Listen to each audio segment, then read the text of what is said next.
Nataka kuzungumza na mashabiki. Nipo na mzee wa Simba. Mzee, habari yako? Habari yangu ni nzuri, ila na masikitiko tu. Pole.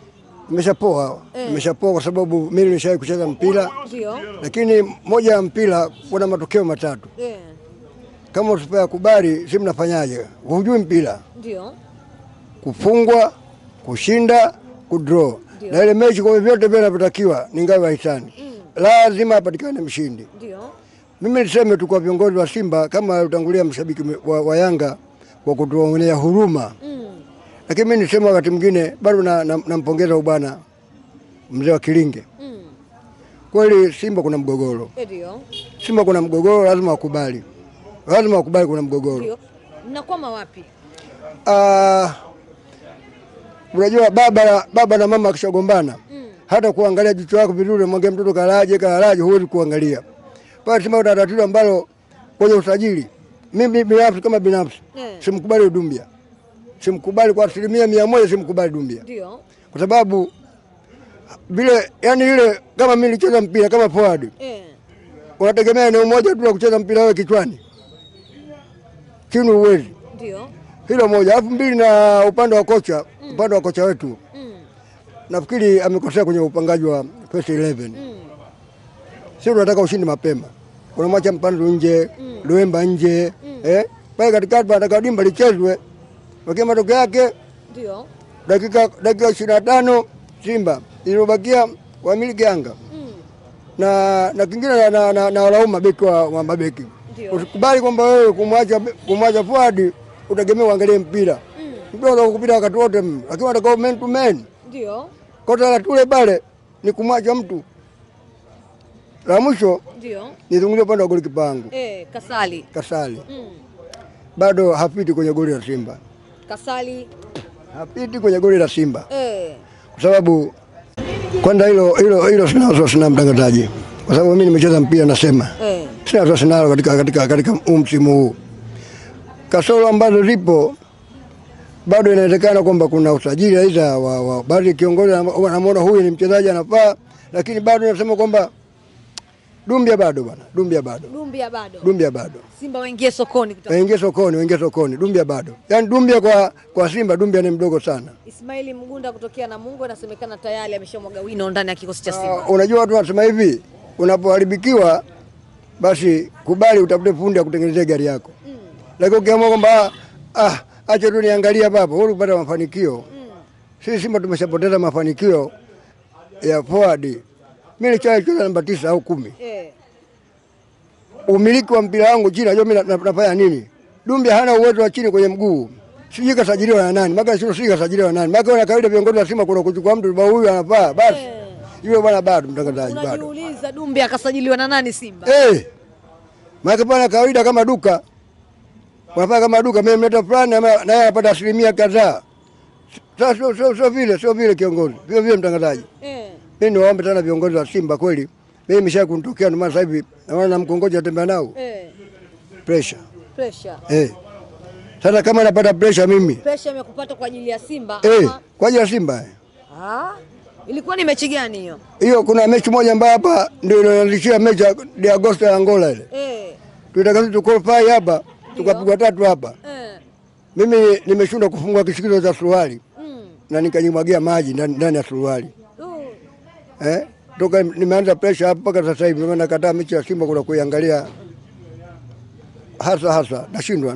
Pole sana. Nashukuru sana mtangazaji. Kwa hiyo pressure matokeo ya Simba imekufanya leo hii unatembea na mkongoja. Natembea na mkongoja. Pole sana. Unawaambia nini viongozi wa wekundu wa Msimbazi Simba? Mashabiki ni wengi ambao wanaumia huku mtaani kutokana na kile ambacho Simba matokeo anayoyapata. Kwanza mimi nataka nizungumze na waziri wa michezo. Ndio mlezi wa vilabu vya mpira hapa au michezo. Aingilie kati ya masuala. Tunakosa furaha, tunaweza kujikuta tuko hapa Zanzibar pale sasa kuna wagonjwa wengi wamepatikana pale. Pale Zanzibar kiwanjani. Leo tunamwomba tena waziri wa michezo Paul Makonda. Hivi vilabu ni vya kwake hivi mkoa wa Dar es Salaam. Panapotokea hitilafu yoyote ile atie mkono, lakini viongozi wa Simba hawako vizuri.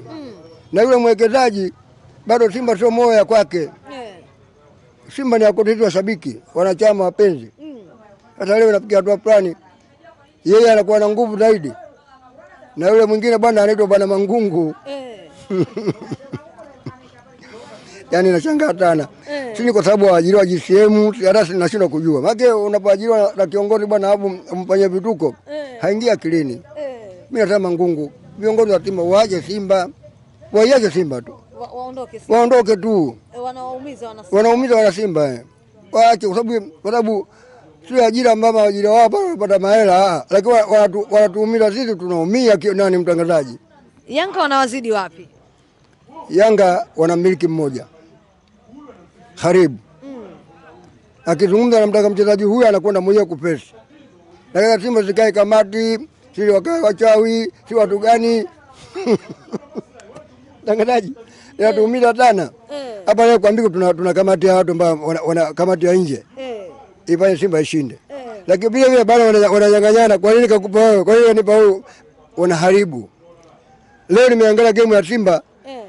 Wachezaji wote yani unaona kabisa kwamba wamechoka. Hata ile hali ya kupeleka mpira kwa mchezaji mwenzie mpira haufiki. Morali imekata. Imekata. Lakini niseme tena niwaambie Yanga. Wasichukulie Simba kama vile labda Simba tumeshaifunga. Mwalimu tunaye. Mwalimu coach tunaye. Baka tunaye. Sifu Baka mechi yake ya kwanza kupoteza mbele ya Young Africans. Kwa sababu tumeshawahi kuifunga nini Yanga kule Muungano. Hii ilikuwa game ya pili. Na angefungwa game ya pili kusingekuwa kurudi Yanga. Yaani kusingekuwa kurudi kabisa sikupishi mimi. Pamoja mtu akijua alizungumza akijua hapa nini kajisifu sana, lakini anasema kwamba Yanga angefungwa na Simba kusingekuwa kurudi kwa mara pili Zanzibar. Makonyo alita Guantanamo ile. Sasa matokeo yake ndio vile. Mwamuzi wa mchezo wa siku hii ya leo Arajige umemwonaje? Kwa kweli Arajige leo kuna vitu ambavyo amevirekebisha mwenyewe. Amesimamia kanuni 17 za football. Hakutaka kucheka na mchezaji.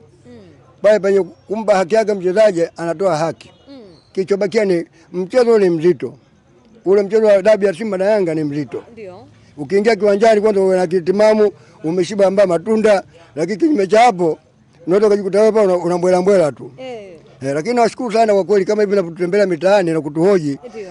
Na hao watasikia kwamba kweli kuna washabiki, wapenzi, wanachama wanaumia na hili. Sasa saa ngapi mtangazaji wafikiri? Sasa hizi inaelekea saa 5. Saa 5 hii. Bado watu tuko nje, tuna majumba yetu sisi. Lakini tunashindwa kupumzika ndani ya majumba. Hivi natoka hapo kuna nyumbani kwangu, ina maana kwamba mimi sina furaha na mke wangu. Mke wangu Yanga. Wewe fikiri atanigeukiaje mimi? Leo si ana furaha. Sasa atanigeukiaje na mimi watu nishaharibikiwa akili. Tunakuja kuzaa watoto mazezeta bwana. Simba nasababisha mzee. Tunao watoto mazezeta. Matokeo yake ndio kwa viongozi wa klabu sasa. Maka uzezeta ukizidi unapoteza element ya football, unafanya mambo yako mwenyewe binafsi. Kwa hiyo leo baba ulali vizuri. Yaani kwanza siwezi kupewa. Siwezi kupewa. Mtangazaji. Wewe unakuwa na furaha, mimi sina furaha, tunafanyaje hapo? Hata kama utanipa inawezekana kwa mimi hisia zangu za pressure nini? Yakatoka majambo ambayo mimi tofauti na yanapotarajiwa. Kwa kweli nashukuru sana. Shukrani sana. Nashukuru sana. Asante sana. Ni watu gani? Sisi ni 69 Sports. 69 Sports. Kwa kweli na wasifu sana. Kwa sababu mpaka muda huu bado mnadili na sisi. Kweli mnajua uchungu wa sisi tukoje huko. Mimi nataka leo ulale unono bwana. Mimi nashukuru sana kwa sababu ya kauli yako kama mmenipota mwanamke. Lakini kama angekuwa cameraman hapa, hatungeachana tu.